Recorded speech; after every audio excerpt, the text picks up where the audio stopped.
The circle of forest is just that, a circle. About 750 meters in diameter. It's not particularly big. It is ringed by 2 meters of grassless rock, and then beyond that is the wilderness. Moss and fern and cliff and weeds.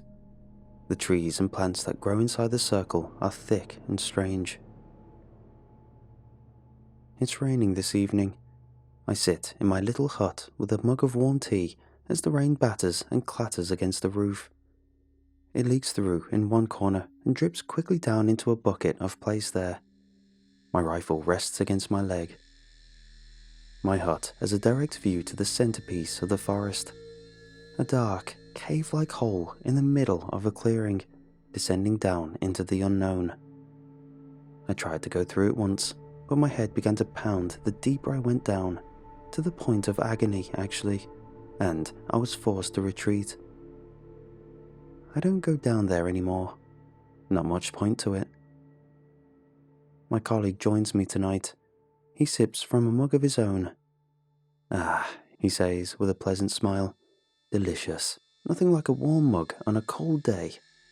I reply, scratching my beard. "What do you think might be coming up tonight?" he asks. "Who could tell? Nothing, hopefully." "It's been a while since the last one," he murmurs. "We're overdue a visitor." "Yeah, I suppose we are," I sigh. Visitor is a darkly comical way to refer to the things that clamber out of the hole, coined because of how crushingly lonely it can get at this particular station. I've been here for 3 months now, another 3 to go. But of course, I have Robbie here with me tonight, someone to talk to. I've missed him. The rain splashes through the leaves and into the undergrowth, and I take a final sip before setting the mug down onto the wooden little table with a low thunk. I rise to my feet. "Right, let's head a little closer, shall we?" He mutters, glancing out the doorway. "Into the rain? You know it, brother." He sighs. "Fine, are we going to split up or sticking together this time?" It's a no-brainer. "We'll stick together," I tell him. I clap him on the shoulder and gesture for the man to head outside. "You know how I can get lonely." He chuckles. "Right you are, man." And out he goes, rifle in hand. I hoist up my own and out I go, the water splashing against my hood and my shoulders as we push through the undergrowth and a little closer towards the hole. The reason for this little pursuit outdoors is the rain itself. It is, unfortunately, obscuring our view, and whilst on a clear day, I might be content to just sit in the hut and wait for one of the sensors to trigger. I also don't fully trust the sensor's effectiveness in such weather. So, out we go. The ferns brush up against my camo-clad legs as we approach the clearing, and we take up positions beside the best lookout trees. Robbie is a little off though. "Hey," I say to him, above the rush of rain. He looks up at me. "Wake up, man. You can be seen from there. Back up a little." He chuckles and rubs his head. "Of course, right you are." We settle down and we wait, and we watch as water pools and puddles around the hole in the ground ahead. It's surrounded by tumbled rock and stone, though I couldn't say from where. There isn't another rock of such size in the whole circle of forest. Perhaps someone moved them there long, long ago. It's been another 20 minutes before anything stirs from the hole. Robbie and I just spend the time chatting nonsense. "I just think you'd be so much happier if you quit this business, man," Robbie says to me. "Being isolated for such long periods of time, it's not healthy. How long you got left?" 3 months, I tell him. "So 6 months total? Half a year in such a place as this?" Robbie shakes his head. "You need to be around people. Humans are social creatures." "Perhaps," I grunt. Robbie opens his mouth to say more, but I cut him off with a quick gesture, pointing to the hole. We both creep a little lower in our position and watch as a shadow begins to shamble its way from the depths of the hole. The thing is covered in slime and chatters as it appears. Armoured, brown and disgusting. 2 tiny beady eyes peer out as its antennae twitch and circle around. Its rows upon rows of sharp legs clatter over the rock and slice down into the wet grass and the mud. I feel a swell of revulsion rise up in my stomach. But it's okay. These types are always the easiest. I raise my rifle. Robbie does likewise, and the abomination is riddled with quick holes, its shell and flesh bursting out of the undergrowth as it screeches in fury.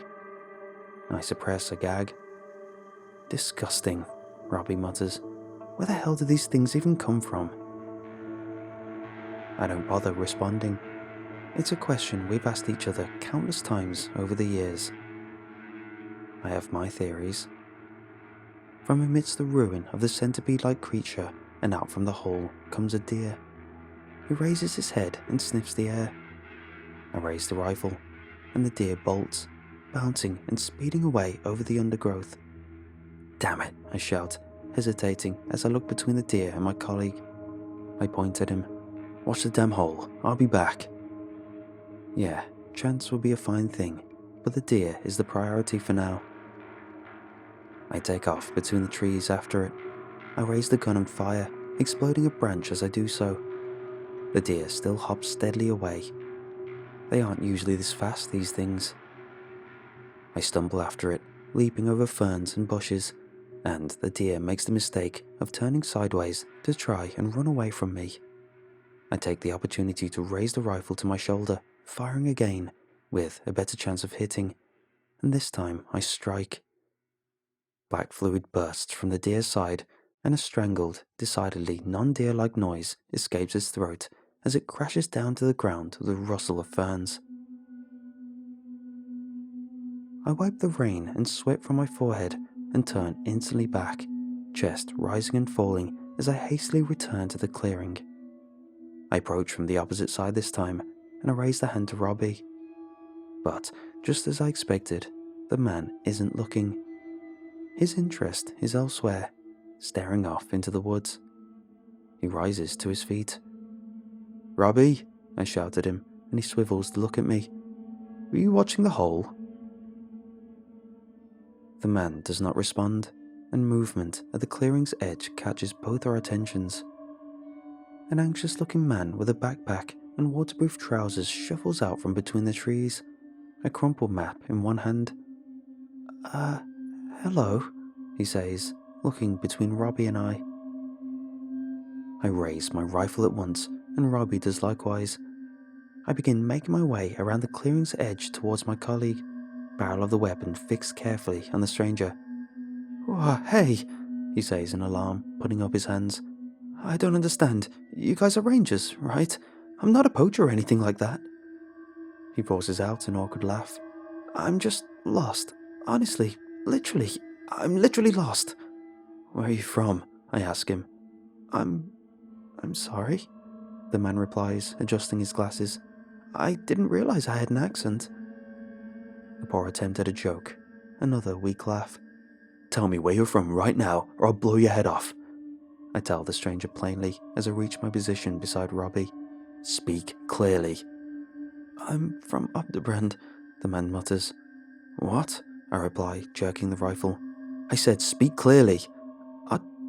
Updebrand," the man replies, raising his voice, the terror in his face quite evident. That isn't a real place," I tell him. "What country?" I don't... "What damn country?" "This country, obviously. Please, this isn't funny, just let me go, alright? I'll find my own way, please." I exchange a look with Robbie. "Tell me the name of any country, hiker. That's all I want to know." The man shakes where he stands as the rain pours down through the trees. He stutters and mutters, and eventually he manages to speak, though his words are a string of nonsense. I take quick aim and pull the trigger, and a hole appears in the center of the man's forehead. He drops like a brick as black fluid bursts and spurts from his face, his skin twitching and crawling as a massive insect-like leg bursts from his ribcage. I spit on the ground. Jesus, Robbie murmurs. I consider chiding the man for allowing the creature through, but there's no point really, so I let it go. The corpse twitches in the grass beneath the rain. Obdebrand, Rob repeats. Do you think it's a real place, or did he just make it up? A random combination of sounds? Who can say, man? I reply, shrugging. Your guess is as good as mine. Robbie says nothing further. We sit side by side and watch the hole for another 30 minutes. We are quieter this time, but still, it's nice just to have his company. The rain falls. I gotta take a leak, man, Robbie says, breaking the silence. He clambers to his feet. Hey, well, don't go too far. Just pee right there. Eh? I need you alert and active, man. Just pee right there. Robbie hesitates and gives me a look before shaking his head. Alright, man. I'll try not to turn around too fast. Wouldn't want to hit you with my dick and knock you out. I chuckle as he relieves himself against the tree. A chuckle which is quite lost as a horde of shadowy beings begins scampering out of the hole. Action, Robbie, I tell him. Quick, stay alert. The shadowy beings quickly take shape through the rain. They are all exact copies of myself. They don't make a break for the exit. They run to me. Damn. Soldier, one of the copies shouts into my face, grabbing me by the shoulders. Jesus, thank God you're alive. Right, come with us, immediately. There's still time to get you to safety. I shove him away and raise the rifle. My copy stares at the barrel, then at me, and then swears and throws out his hands. Again? For goodness sake, why does he keep doing this? He turns to another of my copies and gives him a light shove in the chest. Why won't he just come back? What are we doing wrong? I choose not to partake in this little piece of theatre. I take aim and fire, bursting a hole in my copy's neck. Initially, the blood is red, which is rather worrying, but it quickly runs black as he falls, gasping to the floor. The other copies and myself all retreat in panic. There are 5 more of them. Robbie, one of them shouts, gesturing to my colleague. Tell him to come back already. We can't keep doing this. Robbie stutters and mutters, and I fire. The copy's head bursts open. Down he goes. 2 of the surviving copies attempt a hasty retreat back to the hole, which I find interesting, but not interesting enough to spare them. Down they go, one after the other. Bang, bang. 2 left now. They look at each other, and the closest holds out a hand to me. Listen, he says carefully as I reload. I know this seems impossible and scary. He's right. I'm utterly terrified, though I'm doing my best not to show it. These things really are getting creative. But you have to trust us on this, or at least hear us out, please. Do you have any idea how long you've been gone? The other copy shouts in anger. He's not going to listen, it's just like the last time. The closest copy stares right into my eyes. I don't care what the others say, he tells me. I will never leave you behind. I swore it once, and it's a promise. I intend to... Bang! I blow the imposter to kingdom come. His comrade panics and slips on the wet grass as he tries to run, and I gun him down. His lifeless body thuds to the ground, his skin twitching in various and unsettling places, as if being pressed or stretched from the inside. I put a couple of bonus bullets in him for good measure. Robbie looks over to me and studies my face. Are you good, man? He asks after a moment. Yeah, I reply, lying. Yep. I stare at the faces of my copies, corpses now. I try not to dwell on it. I glance over to Robbie. Perhaps I've let this little charade go on for too long. Robbie pales and stares right past me at the hole. I turn to follow his gaze. 3 figures clamber out. one waving a white flag. "Wait," one calls above the roar of the rain. I squint through it for a better look. "Don't shoot!" It's me again. Another copy, though this one is at least 2 decades older.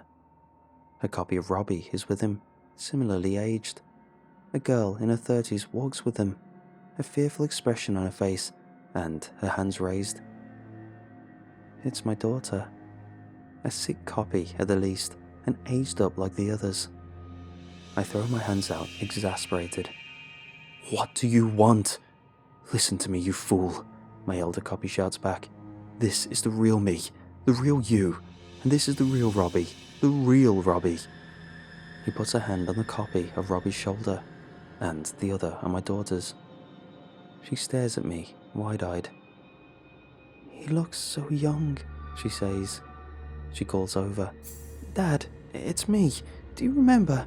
Please tell me you remember. Remember, we took the trip to the beach? You took us to the coast on my 10th birthday. We saw dolphins." She reaches up to her neck and lifts a necklace with a smooth, little shiny pebble attached. "You let me keep this pebble. We had it turn into a necklace." "Things are about to change," my copy says to me, walking ever closer. "Things beyond your understanding, and the truths of this hole barely scratch the surface. It's a passage. I think you've realized this. A passage to places beyond and between. Sometimes to other planes, yes, but the tunnel runs deep, and they loop back around." He slams his hand to his chest. "I'm babbling. I appreciate that this might not make any sense to you, but we are from the same loop, the same path, looped back around." I take a deep breath.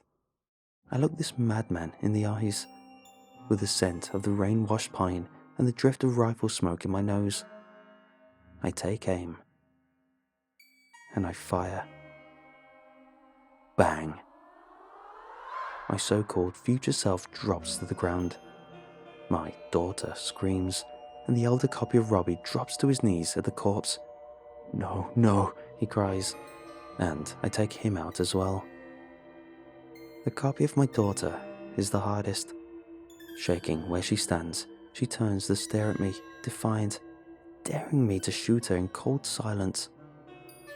"It doesn't have to be this way," she says, her voice wavering. I chew my tongue, and then I call her bluff. Bang! Down she goes. Just another leaking corpse. Robbie stares at the ruined bodies. The trees rustle in the rain as the blasts of the rifle ring in our ears. He looks to me. How do you do it?" he murmurs. "How the hell do you do it?" I rub a sleeve across my eyes. "Do not allow anything to escape," I tell him. "It's a rule for a reason." "You do it so easily," he says quietly, the disgust in his voice quite clear. "Is that what you think?" I ask him. I turn to face him, my jaw set as the rain leaks from my chin. "Tell me, Robbie, tell me if what I'm doing is wrong. Should I be letting these things and these abominations out into the world? And where do they come from exactly? If where they're coming from is so great, then why leave at all? If there's something worse that's pushing them away, then that's all the more incentive to just keep shooting. I don't know which one of these horrors is the worst, so better safe than sorry." "What if they have something important to tell us?" he asks me. "Important? Screw 'em. It's all tricks and lies. The second I let my guard down, I'm lost. And speaking of which..." I raise the rifle and point it at his head. He backs away. "Wait, hold on," he laughs anxiously, then stops when he realizes that I'm not kidding around. "You've gone mad," he says simply. "You've lost yourself. In your head. It's me. It's Robbie." If the things that come out of the ground are benevolent, then why do they all lie, Robbie? Why do they lie? I don't know what you're talking about." "Oh, I think you do, my friend." I cock the rifle. I've enjoyed your company tonight. I really have. You were a strong imitation, I'll give you that. But you've missed a crucial piece of information. You always miss something. Robbie is dead. Long dead. Died 2 years ago. He died defending the people of this place from an abomination that rose out of that yonder hole. So, I'll be seeing you now. Robbie's face contorts into shock and surprise. Please, he begins, and I put a bullet through his forehead with a loud bang. He crumples. Down he goes, just like the rest of them. That terrible black fluid pouring out and over the grass. Oversized, yet still only half-formed insect legs burst from his shoulders and neck, twitching in the rain. I lift my face to the sky and take a slow, deep breath. When Robbie first appeared to me this evening from through the trees, I too was surprised to react. It was a potentially fatal mistake, but for one reason or another, the copy did not use his rifle to shoot me. If he was going to use it to kill me, he could have done so in that very first instant. He didn't. So, after that, I just played along, keeping an eye on him. As I said, it gets real lonely up here, and I miss that man a great deal. The rain's letting up a little now. I watch as black sludge begins to bubble up from the hole's entrance, and I return to my hut, sitting down with a sigh in my chair as water drips from the branches and into the bucket beside me.